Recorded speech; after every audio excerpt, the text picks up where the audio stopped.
We made the Inc. 5000 list after 4 years in business and 3,000% growth. But let me tell you, it has not been all sunshine and rainbows. We hit a rough patch at the end of 2022 where we had crazy exposure and it was great for our business, but the way that we handled it could have shattered us and shut us down. My name is Matt Bontrager and I'm a CPA and the managing partner of TrueBooks, where we help real estate investors and small business owners with tax planning, tax preparation, and accounting. I myself am a real estate investor, so I'm up here practicing what I preach. All right, let's hop into it. I know you're probably eager to hear what happened in 2022, but we'll kind of start from the beginning. So let's take it way back. When I first started my career, I graduated college at the end of 2014. In college, as an accountant, they're always preaching to you to make it to the Big Four. The Big Four are the 4 largest accounting firms in the world.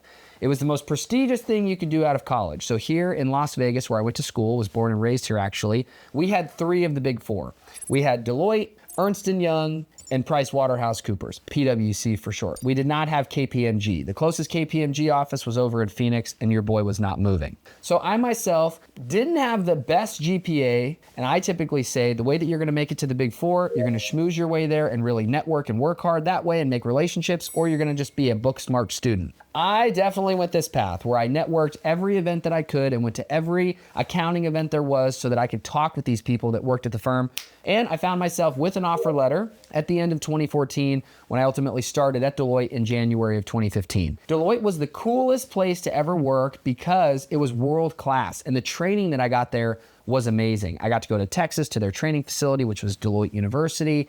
And it was just a great experience all around that I think these younger cats nowadays don't really get. And so I make the joke that I feel like I was one of the last of the profession to really go through that grind mode where I was sitting in an audit room until 2, 3, 4 a.m. with the partner, with the senior manager, with the senior, and then I was here as this little staff. And the way that it worked back then was the waterfall method. When the partner left, then when the senior manager left, then when the manager left, then when the senior left, then you got to leave. You had to wait for the person above you to sort of leave. And so I really put in my time and earned my stripes at Deloitte, and I had a great time. And I'm very thankful that I went that path after school, because every spot that I wanted to get a job at after I left Deloitte would at least give me an interview, and I got a lot of offers because I had Deloitte on my resume. It was a very good experience for me. So for any young aspiring accountants out there that are still in school, I 100% would go to the Big Four. And keep in mind, when I worked at Deloitte, I was an auditor. Typically, when you leave school and you have to choose to go into public or private practice, you have to choose whether you want to go into audit or tax. Everybody that I knew was terrified of tax. No one wanted to go into the tax world, so we all chose audit. Audit is much more formal on the financial statements and the accounting background. Tax is obviously tax. So my stint at Deloitte lasted almost 2 years, and the firm that I went to after was a regional firm, still in public accounting. Public accounting is where we help a multitude of clients. I'm not just stuck on one client in their back office in the accounting department. While I was at this firm, I slowly started to build a book of business, but I was still doing audit work. But I had an interest in tax. I had 2 friends there named Ernest and Kai, who I'm still very close with. Shout out to Ernest and Kai, who helped me do the tax returns that I was ultimately landing with clients and people that I knew outside of work, obviously. So I slowly started to build a book of business. And over time, that book of business grew to about, let's say, $50,000, $60,000. And by then I had found myself at another firm that actually specialized in cannabis. No one in Vegas wanted to touch that industry. I was all for it, trying to go in and learn all that I could. It was an emerging industry for us accountants. And so it was a really good opportunity for me at the time. During that time, about Q3, Q4 of 2019, I had met a real estate investor who had become a new client of mine as part of that book of business. The engagement was to do the bookkeeping for him for $2,200 a month. Some of you might know him by the name of Ryan Pineda. Landing Ryan Pineda as a client of mine really gave me that ability to now be able to leave my job if I wanted to. So I went to him and said, hey, let's start a firm together. You do all the marketing, I will do all the work. And he was in for it. And so we started TrueBooks in January of 2020. So at that time, I had just enough work of the moonlighting that I did on the side and growing my book of business, and then with the income that I was going to make with this new firm, and then obviously doing his bookkeeping as well. So my book of business and this new business were enough. Shout out to my wife who held down her W-2 in the event that anything went awry. And we also had our first son that was born in May of 2019 as well. So I myself never really looked at myself as an entrepreneur or business owner or risk taker, but I found myself in that position, and I feel that enough of the pieces of the puzzle had come together for me to really take a chance at this, which was having enough cash flow from my side business, having my wife's income as well, and then this opportunity of the new business made sort of this triple threat that allowed me to jump headfirst into starting TrueBooks. Now, over the next couple years of TrueBooks, we had seen exponential growth. It was amazing. Not only has the tax industry been very beneficial to be in because everybody needs their tax work done. More people than you know are looking for an accountant. And so we did a really good job of finding new clients and growing the firm. So the first year in business, we did $120,000 in gross income. The second year in business, we did $860,000 of income. And the third year in business, we did $2.6 million in income. So you can see that the growth was absolutely skyrocketing for us. And so to get to 2022, we're a real estate focused firm. I myself am a real estate investor. I was partnered with a real estate investor. Most of our clients were real estate investors themselves. So we really started to grow a strong footprint in the real estate community. And I had landed myself on probably the world's biggest real estate podcast called Bigger Pockets in Q3 of 2022. This blew our business up. It almost became like taking orders at In-N-Out. And while it was great for our business, it also was a huge downfall for our business because we weren't really built out for that kind of scale. We weren't built out for that much growth or customers at one time. And this is where we really hit that rough patch, Q3 of 2022. I remember watching the new client count come in month over month for that last quarter of 2022. And while that was amazing, again, we started to, near the end, December or so, started to see the struggles of maintaining good relationships and good service with this amount of clients that were coming on board. So what did that lead to? That led to emails from clients being upset. That led to bad Google reviews. That led to people posting on forums about what bad service they were handling. And as a business owner, I wanted to crawl in a fucking hole and just cry. I didn't really know how to solve it at that time.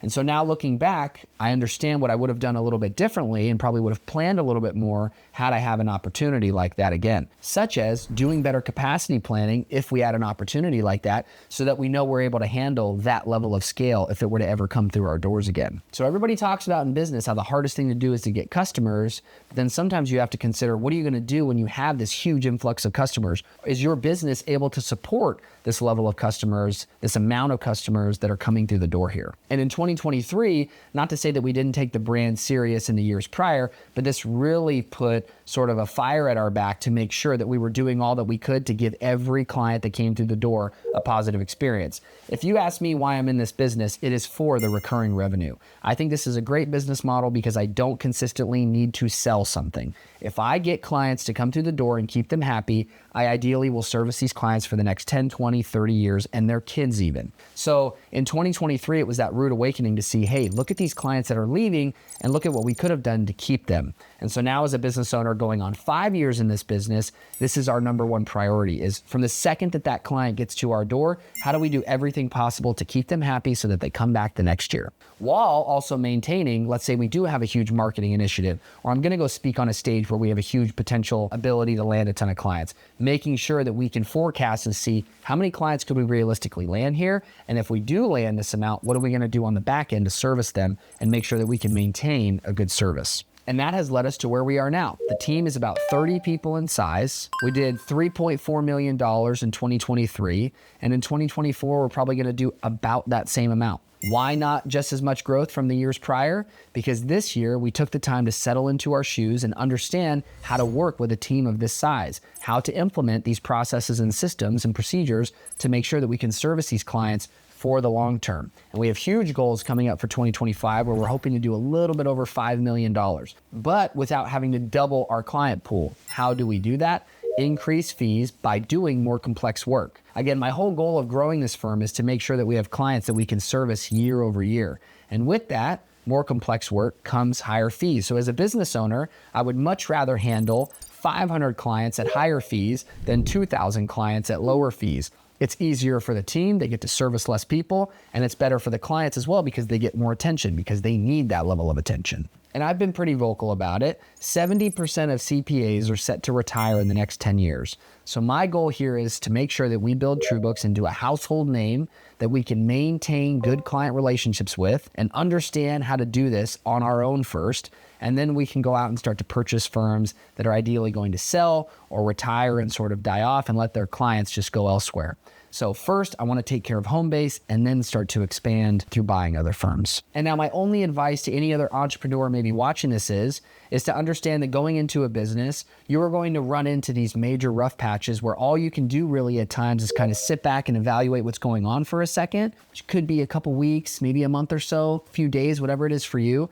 And then really take the time to evaluate how you can get out of it and how you won't allow it to happen again. And that's what I've had to do a few different times in this business, but really heavily in, like I said, Q4 of 2022. And with that, I'm going to get back to work. And as always, if you want me to discuss anything else related to maybe growing my firm or anything tax specific, real estate tax specific, small business tax specific, whatever it may be, feel free to drop in the comments. I always love to hear from it. And getting back to work. Cheers.